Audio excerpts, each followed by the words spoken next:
Yes, man. Back again. And man, this one's gonna be crazy, man. Yo, guys, got what? We got part one of um of the, you know, building or buying a house machine learning model. So man, I'm excited. Do you know what I mean? Just been planning a few things, writing a few notes and all that stuff. Because I kind of wanted to be organized. So before I start, just kind of wanted to clarify a few things. Um,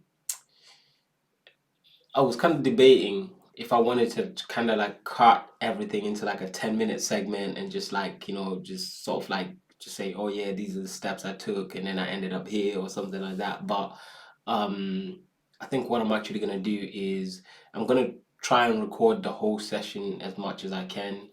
And what that does is that it allows a bit of a realistic expectation into how much time you actually have to kind of spend doing this and stuff like that.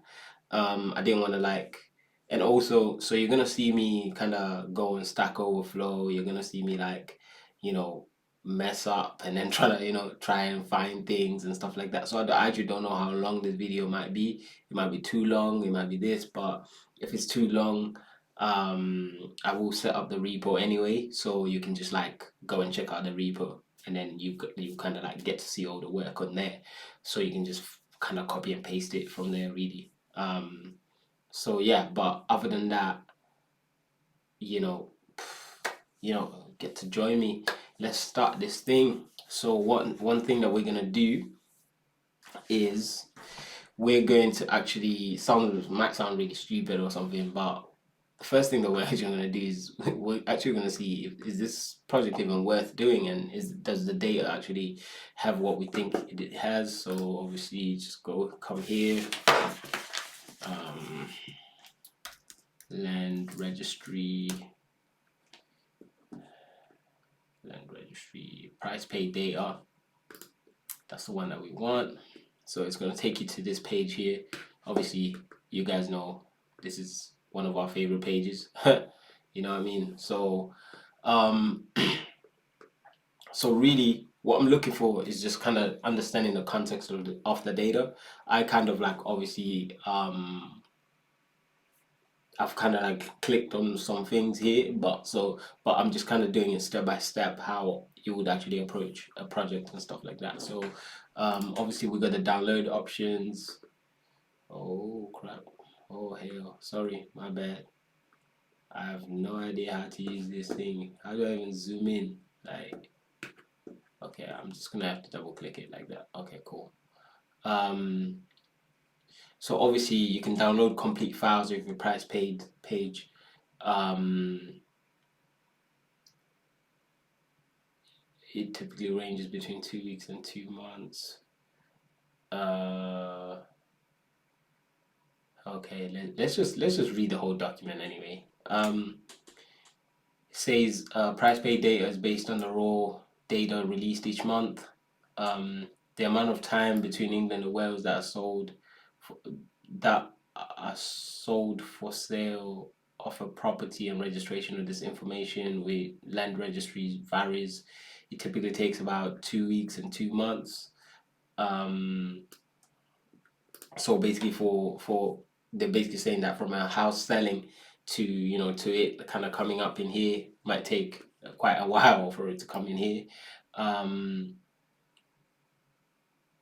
Data for the two most recent months is therefore incomplete and does not give an indication of final monthly volumes. So therefore, it's sort of like I think what they're trying to say is that they're always lagging by about 2 months, basically. So they're basically saying that the 2 months of data might be a bit shaky. Um, Sometimes it's longer than 2 months. So okay, cool. Um, okay. We have three download options. We have a single file, which contains all up-to-date data from 1995 to the current date. That's definitely what we want. We have a monthly file that contains the single monthly file transactions, the period from the first to the last day of the corresponding month, including changes and deletions of the previous downloaded data. Um, well, if they just told me that like sometimes it takes they last like 2 months is a bit shaky. Probably not a good idea to download a monthly file, but a yearly file contains annual files up to data ranging from 1995 to the current date. Yearly files are collated on the date of the transaction or the date rather than the date that the information was lodged. Hmm, that's interesting. Hmm, this might be helpful actually.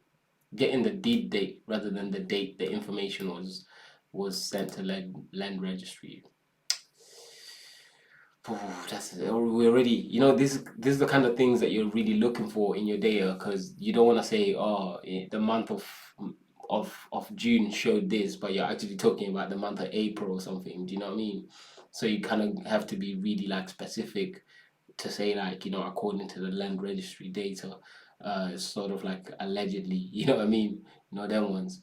Um, Explanations of column headers. So basically our column headers. So we're gonna have a transaction ID, which is unique. Uh, this will change each time a sale is recorded. Hopefully, it also means that when they fix it, when they amend the sale, it has another unique transaction ID. Um, Hopefully it doesn't actually, because then that would mean that it would just overwrite the row that was wrong, which makes sense to me. But sale sale price stated on the transfer deed. That's good. Um, Date of transfer, date when the sale was completed, as stated on the transfer deed. Okay, so we actually have that date of transfer. So date of transfer is actually the date that's really important for us, because that's the date that I'm assuming that that's the day that you actually own the house. Postcode, location in it. Do you know what I mean? So that's basically what we're talking about. And let's see. Oh, property type. This is really good. We actually get detached, semi-detached, terraced, flats, other. I don't know what other is. Let me see. Detached, semi-detached. Yeah, right. Terraced, flats. I don't know. Other might be like farm or something, or estate, or I don't know. I'm not that rich to know property types like that. Uh, we only record above categories to describe property type. We do bungalows. Oh, I see, yeah. End of terrace properties are included in the terrace category above. Other is only valid where transaction relates to a property type that is not covered by existing values. I have no idea what that means. Okay, indicates the age of the property and applies to all price paid transactions, residential and non-residential, and newly built property and established residential building.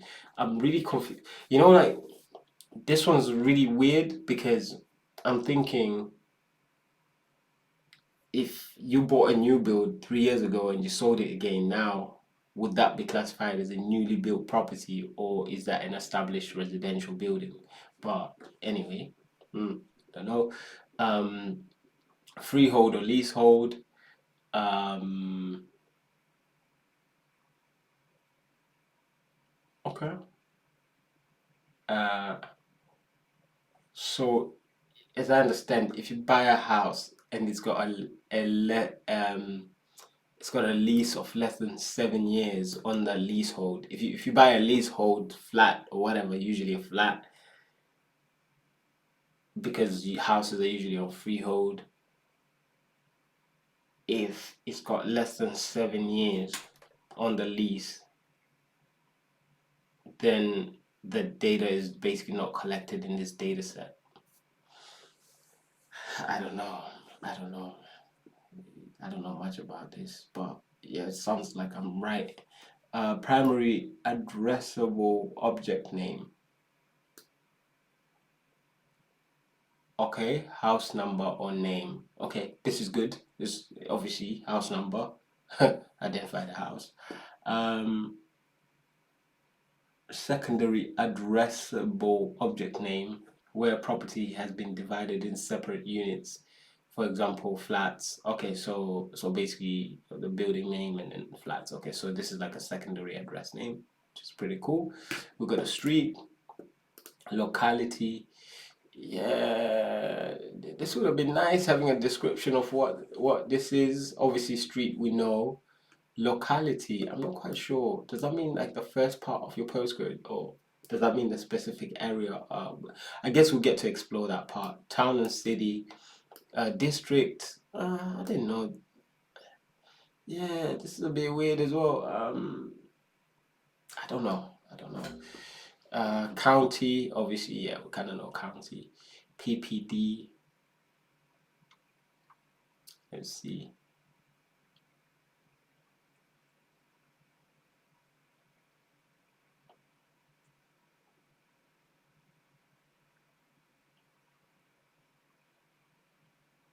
Okay, okay. So A is sort of like a PPD. A is sort of like a normal, buying it for my family type of thing. B is more buying it for business, or it's been bought back by the bank or buy to lets or something. So it's not quite, yeah. Um,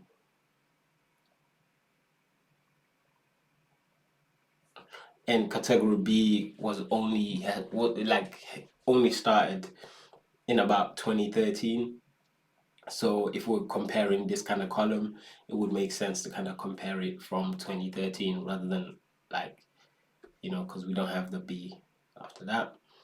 So indicates additions, changes, and deletions to the records. Okay. Um, Not that there were a transaction changes category type. Not that where a transaction changes category type due to allocation as above, it will be deleted from the original category type and added to the correct category with a new transaction unique identifier. Okay, that's cool. So that means that when there's been a mistake,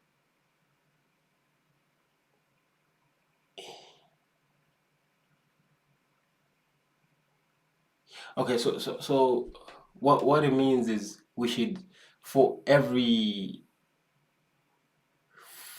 for every delete we should have a new addition. That's what it means to me. So basically, for every delete that they've amended, they've basically done a new, oh no, they've done a new change. So yeah, so for every delete, we should have a change. Yeah, that's what it means. And addition means that it's a new addition, so it's the first part, and then a change is one way it was changed. Okay, cool. The date field, the date the transfer data was logged with us for registration. Okay, so we know what's in the data. Now we want to know what's not in this data. Um, our price paid data includes information on all residential property sales in England and Wales that are sold for value or logged with us. Lodged? Lodged with us. I don't know, man. English not my first language. I'm fine. Um, Actually, I think it might be, but I don't know. I'm saying I don't know a lot today. Um, our price data sales that were not that were not for value, transfers, yeah, whatever that word is, assignments, leases at a premium with nominal rent, which are right to buy sales at a discount. Yeah, that's not there. Subject to an existing mortgage. Don't know what that means. By way of a gift, those are not on. Under court order. Uh, okay, it looks like to me that sort of like the the data that's not in here is sort of like the more complicated transactions in buying a house. Let's say you're gifting somebody a house, or there's not the more straightforward, like, I want to buy a house type of style, which is okay, which is kind of good really, because then it just means that you kind of get the normal people buying houses and stuff. Um, let's see.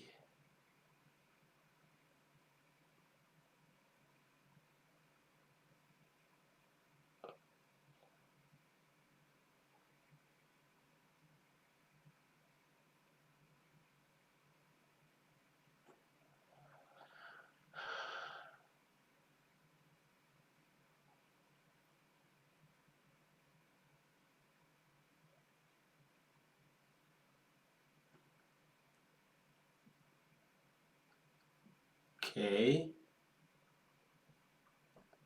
recording status guides, CSV files.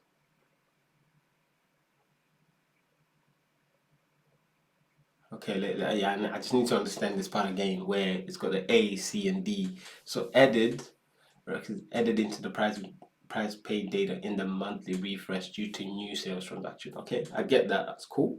Those are the new houses that have been bought or completed. That's fine.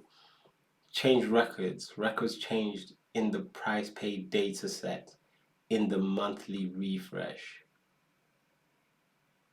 You should replace or update records in any stored data using the unique identifier to recognize them.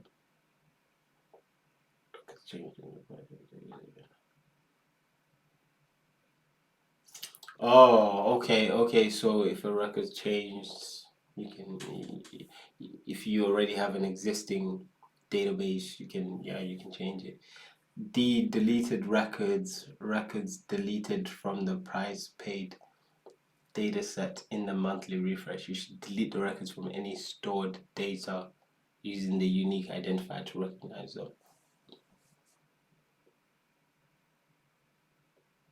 Hmm. Okay. So what I'm getting is, if I have a database of this data, if a property comes and it's got an A, I can add it onto my database. That's fine. If it's got a C, I should basically overwrite all what I already had. But if it has a D, I should go and delete that from my database. Okay, that makes sense. That makes sense. So what makes sense here is that all the deleted records should not be analyzed. They are almost, your D records are used to know which unique IDs to actually delete in your already existing database, which we don't have that yet, but yeah, we'll look into that later. We just, yeah. Okay, so you see, this is why it's really important to get the context of this data. Otherwise, you'd have been analyzing everything, including the D's, the C's, the A's, or everything and stuff like that. And let's see, additional. Okay, let's just read that. When the price paid for a property transaction is captured, the price paid information coded in the transfer deed is recorded.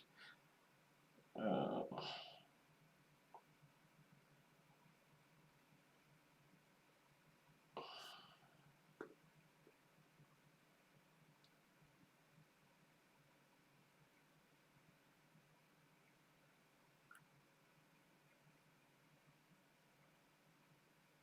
uh,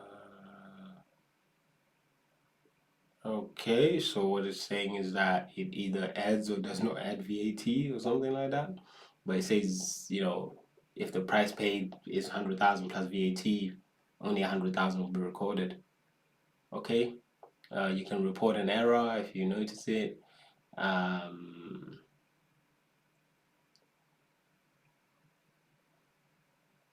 um, the single large file. obviously has the deletions applied to the data, ensuring the data is complete, up to date, and accurate. Subsequent monthly files may contain amendments if a record is added, changed, or deleted. So therefore, you should the safest way that I'm kind of getting it is that you can essentially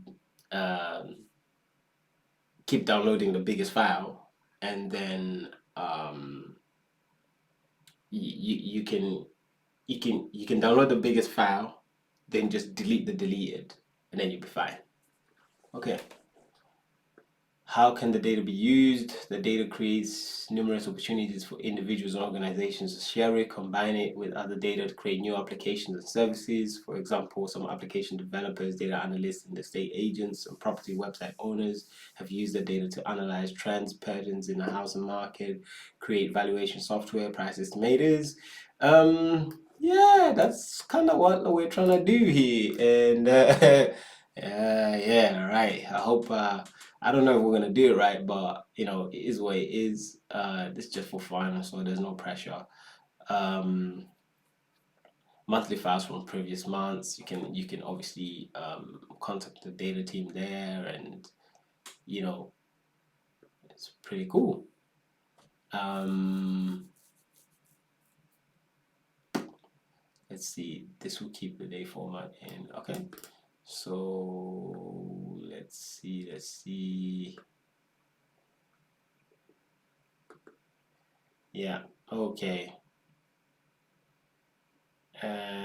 So they obviously have an API, so you can actually like query the API and all that stuff, but I don't really want to do that. I kind of want to like do my own thing. Um, Download results into spreadsheet. Whoa, you're not gonna download 4 gig into Excel. You don't want that.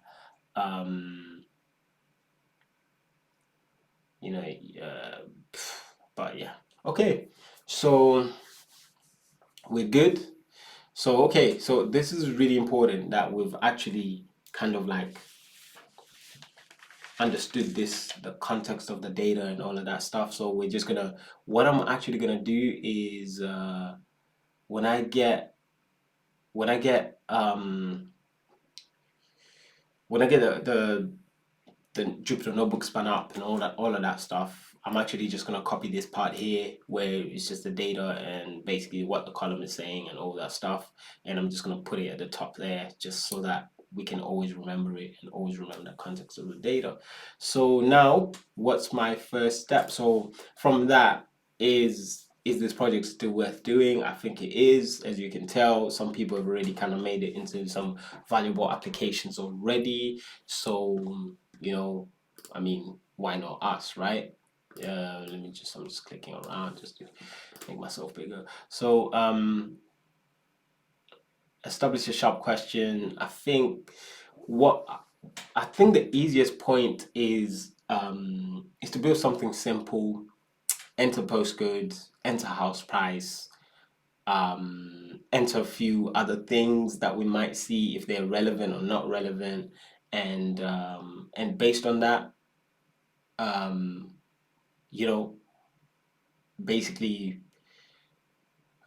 see if it's gonna give you, is it a good deal or a bad deal? Does that make sense? So basically, we say, enter postcode, enter whatever, a few details here and there, and then if it's a good deal, say green. If it's a bad deal, it'll say red. If it's a bit in the middle deal, say amber or something like that. So that's kind of like the end point that we kind of want to reach. And during that, we're gonna like see if we can maybe um, we can see if we can maybe add this as a little feature here and there. See if we can do this. I have a feeling this is really difficult. Well, I kind of know that this is really difficult, but that one is kind of a bit easier just because it's normal kind of regression and stuff. Whereas this one is kind of like forecasting, which is, and you're focusing something that people don't really sell houses that frequent. So the window of forecasting is quite difficult, and understand the context of the data, frame the problem. So that's exactly what we've done. Explore the approach that we will take. So essentially, what we're gonna do is I think it's a regression model. yeah, it's a regression model, of which our target variable is obviously the price. So the price gonna play a big part. So yeah, let's get cracking. In case you guys forgot, if it's your first time seeing this, you gotta go back to to part zero. But in case you guys forgot, this is what we'll oh, what the hell going on? This is obviously what we're working with, you know. So I think we've kind of closed this part out now. Let me just do that, and let me just do that, and we're here now. So let's download the data. Let's I actually missed a part. Let's actually just set up our environment. So let's set up our environment. This is really important. Um, Maybe I should do this in the next video. Hmm. Yeah, let me do this in the next video.